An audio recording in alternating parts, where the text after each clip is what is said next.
ইরানের মুসলমানেরা তাদের সাথে আমাদের আকীদার অনেক বেশকম আছে, কিন্তু তারা যখন ঐক্যবদ্ধ হলো, ইরানের ওলামারা আয়াতুল্লাহরা যখন ঐক্যবদ্ধ হলেন, তখন আমেরিকার মতো বিরাট পরাশক্তিকে তারা পদানত করে ইসলামী রাষ্ট্র, তাদের ভাষায় তারা ইসলামী রাষ্ট্র প্রতিষ্ঠা করতে সক্ষম হয়েছে এবং আমেরিকাকে পদানত করতে। আয়াতুল্লাহ খমিনীর একটি কথা আমার মনে পড়ে, কি সাহস তার!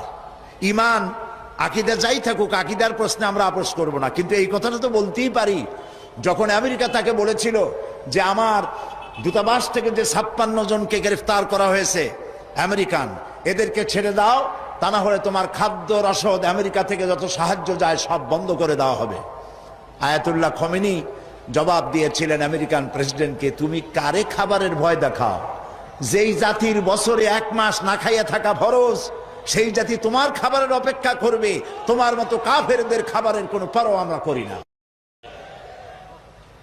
মুসলমানেরা যখন ঐক্যবদ্ধ হয়েছিলেন, আল্লাহ তাদেরকে বিজয় দান করেছিলেন। সেখানে ঐক্যবদ্ধ হওয়ার জন্য আসুন তাওহীদের উপর ঐক্যবদ্ধ হই, খাতমে নবুয়তের আকীদার উপর ঐক্যবদ্ধ হই, শিরক এবং বেদাতের বিরুদ্ধে কথা বলি, একই সুরে বলি, একসাথে বলি, জীবনকে বাজি রেখে বলি। আল্লাহ তাআলা এই তৌফিক আমাদেরকে দান করুন।